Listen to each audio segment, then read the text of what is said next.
it's Ron. Thanks for stopping by. Hope you're all doing well. Hey, if you're new to my channel, welcome. Hope you like what you see and stick around. What is up today? Well, 7 and 7 is. I've done this theme before and I thought, hey, maybe I'll do it again, and I might do it more often. So what it is, 7 albums, 7 45s. So I got some pretty cool stuff here, and we'll start off with the albums and then we'll do the singles later. So yeah, let's get started. I did manage to make it out to Record Store Day with one item in mind, and I'm not one of those people that'll get up real early and wait in line, and I don't go in for that. I'll get it. If I want something I want, I'll get it eventually. If it's online, in the store, whatever, I'll eventually get it. So I'm not that worried about it. So anyway, I went 2 hours late, and I decided to go way out east and hit this record store out there, because I figured, well, maybe they'll have a copy, you know, being that far out. So I went out there, and yeah, there it was, sitting on the shelf, the only one left. So I grabbed it, and I did manage to, you know, pick up some non-Record Store Day records as well. They had a special buy 3 used items and get the 4th one free. So I took advantage of that. So let's get started. And this is the one you might have guessed already, but this is the one that I was going after, and it's the 13th Floor Elevators. And this is the version where they stripped off the fake crowd noise, and it's called We Are Not Live.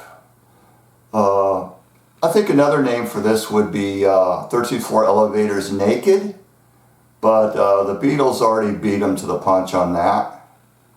So yep, Charlie release out of the UK. Very impressed with this. The only thing I was unhappy about is there's no insert at all, nothing. Track information would have been great, but maybe the demo history doesn't exist anymore. They just didn't keep the records, but sounded awesome. It cohesed together pretty well. I did notice on She Lives in a Time of Our Own, which is the second track on the album, I noticed it was a little bit muddy. There's a little bit of a muddy sound to it compared to the opening track. But I think that was the only one. Other than that, it sounded really good. So I'm really happy that they finally put this out.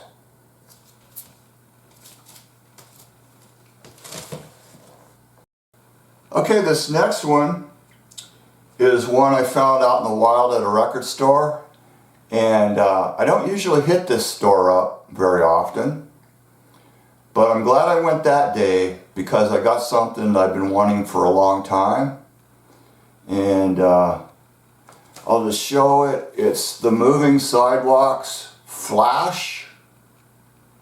And before you start hyperventilating, no, this is not an original copy, but it is an old European counterfeit, and it's almost an exact copy. I mean, it's not, of course it's not perfectly exact, but it's close. Now the originals had a unipack. This isn't a unipack, it's just a standard cover.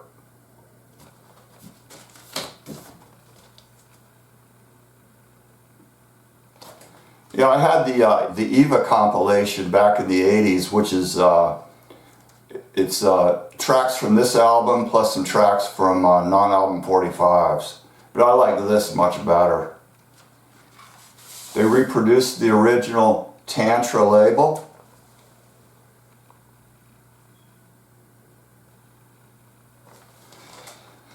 So, this is, if you've never heard this, you need to hear this. This is just so good. Billy Gibbons on lead vocal, and I'm sure you know who he is. So, yeah, very, very cool, man. Sounded really good, too, for a counterfeit. I was very impressed with the sound quality. Good pressing, too. So you can't go wrong with this at all. Okay, there's 2 albums from Texas. And now we're going to go to San Francisco. I got this original Grateful Dead Live. Now the band originally wanted to call this Skullfuck, but of course Warner Brothers wouldn't go along with that idea. But us fans can still call it Skullfuck. Fuck Warner Brothers. So this is a really nice, clean, original copy. It's not, you know, it's not the top of the heap at Discogs, but it's definitely a nice one. And I got it at a really good price, so pretty happy about it. And it had the elusive sticker inside of it. So how's that? Pretty cool, huh? There's the back of it. Yeah, I need to get Live Dead, their first double live album. I need to get that one. But this is good, but it's not as good as the other one. Alright, this next one, I didn't know, I didn't know anything about this. I figured, you know what, it looks pretty cool. I'm going to grab it. What's the worst could be? You know, I don't like it. So, but being associated with the Cramps, I decided to go with it. It's Goo Goo Muck, a tribute to the Cramps. This was released in 2003, I believe. 2023, excuse me. I highly recommend this. For a tribute album, this is really good. It starts off kind of, you know, like, the album starts off with Shooter Jennings, which is Waylon Jennings' son. And he does a really oddball version of Human Fly. Yeah, like the first 3 tracks, I wasn't that into it, and I was thinking, oh man, I'm not gonna dig this. And then it kicks off with was a Teenage Werewolf by the Night Beats. And the rest of the album from there on, it's just really good. I'm so glad I got this. Yeah, it's got the Night Beats, it's got the Flamin' Groovies, and it's got the fuzz tones. And most of these bands I'm not familiar with, but hopefully you can see it.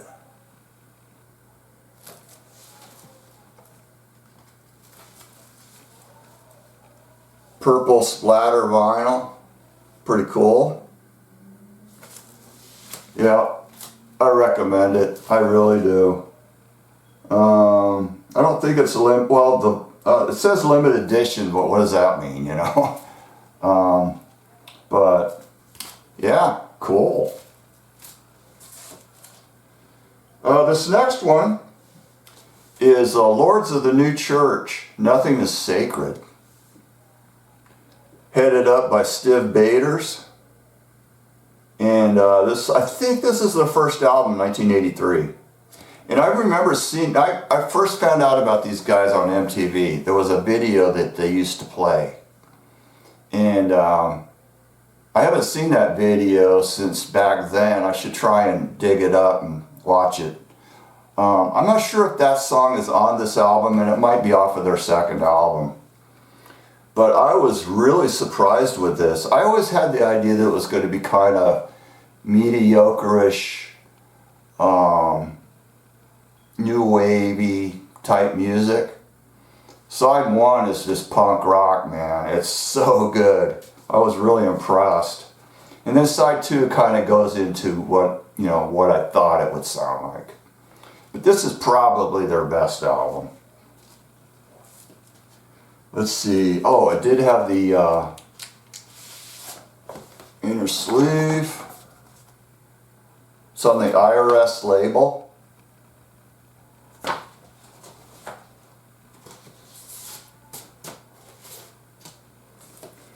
This next one is Arizona band, and I pulled this out of the discount bin, 30% off. I have an OG copy, but I figured, you know what? Remastered by Bernie Grunman. 2 extra bonus tracks that weren't on the original album. I decided I'm going to get it. So it's the 20th Century Zoo with their only album. In 1968, Thunder on a Clear Day on Vault Records.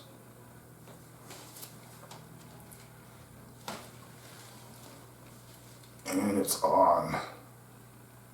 Kind of, the color of the vinyl kind of coincides with the color of the album cover.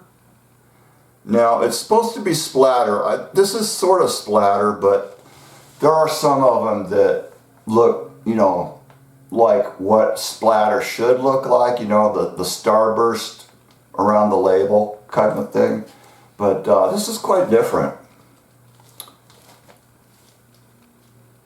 Sounded really good, and glad to get it. Now this next one, and last one, is another Arizona band. And this came out over a year ago, but I didn't find out about it till like maybe a month or so ago. And it's a band I've been following since 2019. They're a local group, and it's the Joeys. And they've always done like put out music, but it's been on digital download.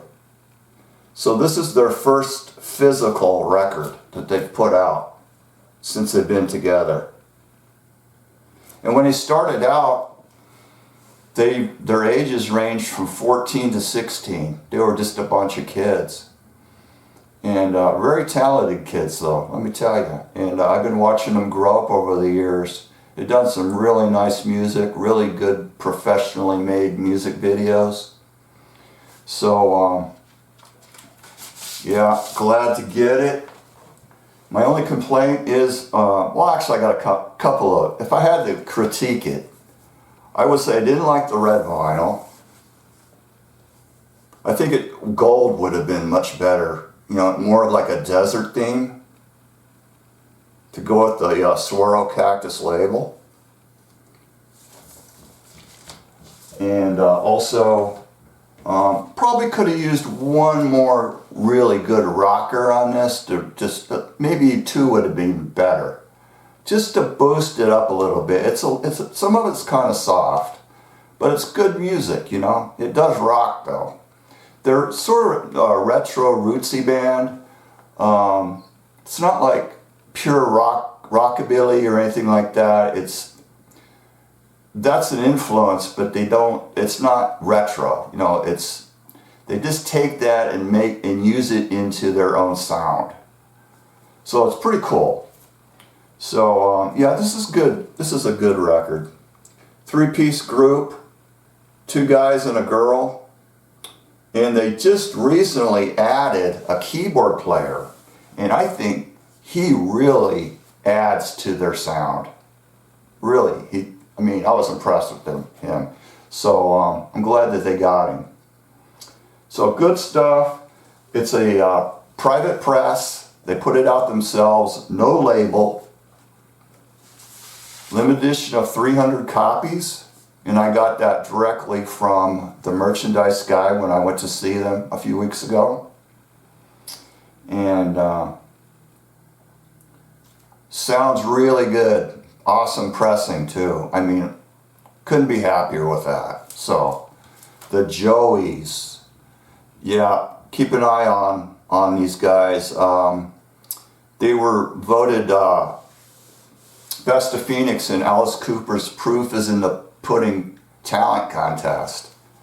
So, yeah. That's going to do it, I guess. And also, before I say goodbye, I will put a link into the comments for the latest Joey's video, which is a professionally made live recording. I think you will enjoy that. So look for that. And so that's going to do it. That's going to do it. So everybody take care, and I'll see you next time. I bet you thought I was going to say see you in the future. Well, that's coming later. I'll see you later. We've still got some singles to show. So let's move over to the table and check those out. Alright, let's take a look at these singles. I got 7 7-inch singles to show. We're going to start off with the one that was playing at the beginning of the video, and it's the Mono Men, Kick Out the Jams. This is a 1996 release, and it was a free giveaway inside Gearhead magazine, number 4.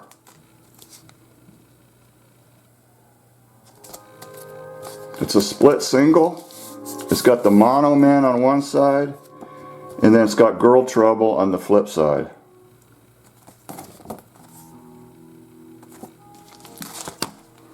Exclusive Mono Men track that you can only get on this record. This next one is a band that Randy at Deadwax 66 turned me on to. It's the Loons, headed up by Mike Stacks. There he is right there. Yeah, these guys have the distinction of being like the longest running garage revival band in existence. Dirty Water Records out of the UK. 2018.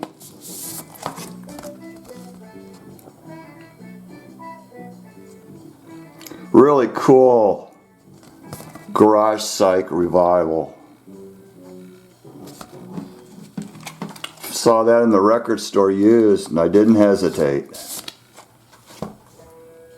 This next one is another record store find, and it's Los Psychos 69. And this is their lost single that isn't on the compilation album that they released. And it's actually kind of like a reunion record. And it's got 2 of the members that got back together. And evidently maybe there was some inner tension between those guys, because by the time the record came out there was only one member left. And that's the front man, Erwin Flores. So this is basically, you know, it was released under his name. It wasn't released under Los Psychos.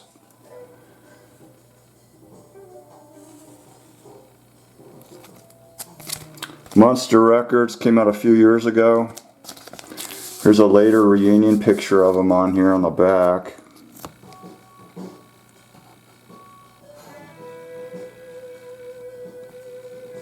Yeah, you would think that this would be like, you know, heavy rock. It's not.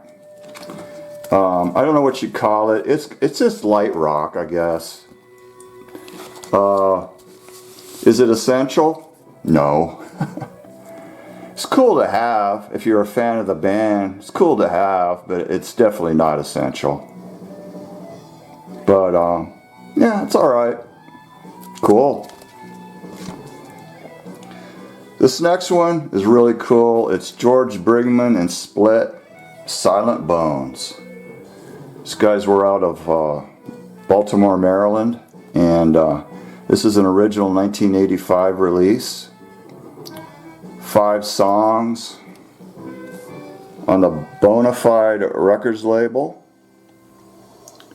And you can tell this is a first pressing as it lists grunts on each side of the record, but it actually only appears on the first side.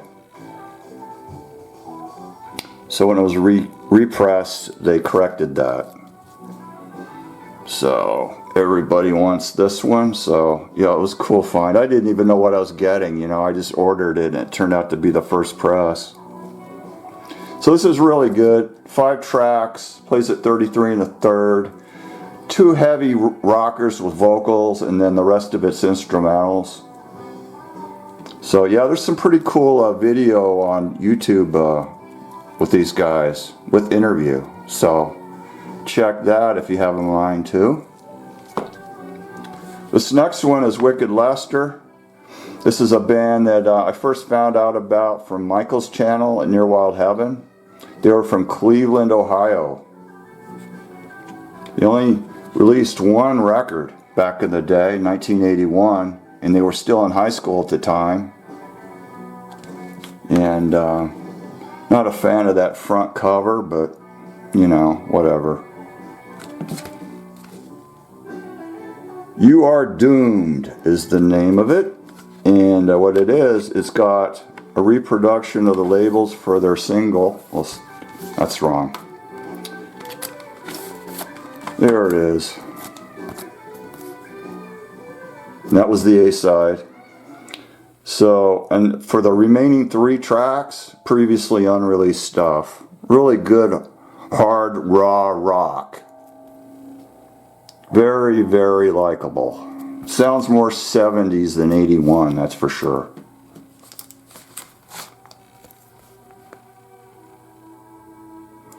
I believe that's a test pressing label. Yeah, they took their name from an early version of Kiss when it was just Paul Stanley and Gene Simmons. Those guys were called Wicked Lester.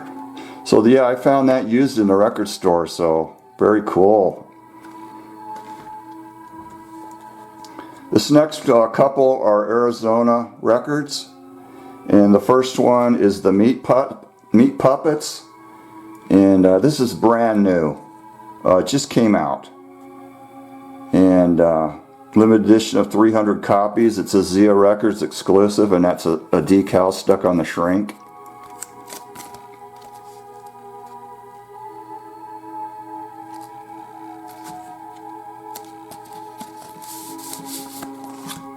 So what it is, it's live at Merlin's, Tempe, Arizona, June 15th, 1982.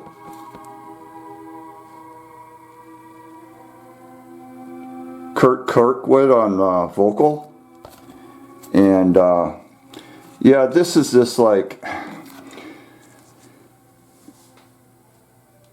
it's like the band is like wasted, and but they're not. Supposedly they're not. And you know, Kurt's singing all out of key and in a drunken manner and everything, and I guess that's just what they did back then. It sounds like he's laying in a gutter somewhere, you know, stoned out of his mind. But I mean, it's entertaining. It's certainly an interesting listen, to say the least. And it's on lime vinyl.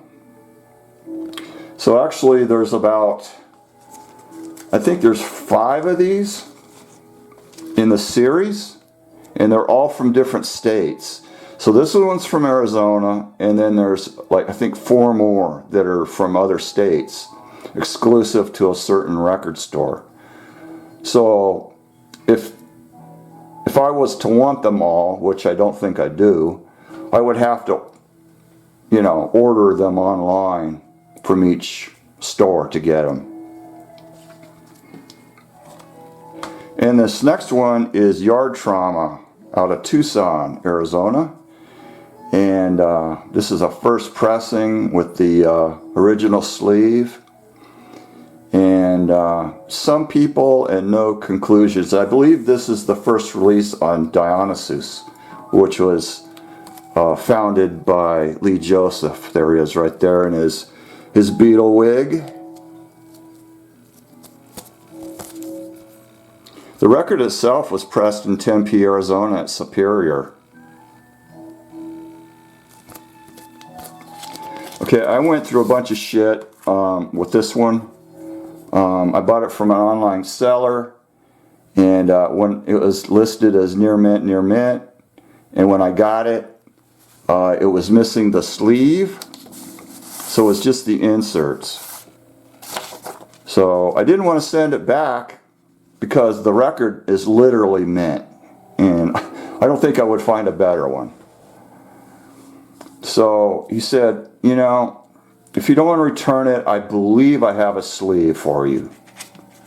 So I don't know what the story is behind that, but this is what I said, well, if it's VG Plus or better, I'll take it. I didn't even know what I was getting here. And it turned out it has this ugly stain on the front of it, which he didn't say that it had. So I was a little bit upset about it. But this turns out this is a hard to find sleeve because it's got the hole on the back. More common ones don't have that. What they have is, this is printed on the back of the sleeve. And then it's just got a hole in the front. And then this goes inside the sleeve like that. So these are the most common ones you will find. And I was looking, trying to find, you know, a version of this, and I couldn't find one. So I'm stuck with it for a while until one turns up. But anyway, I'm glad to get it. And so that's going to do it. Hope you enjoyed the video today, and I shall see you in the future. Later.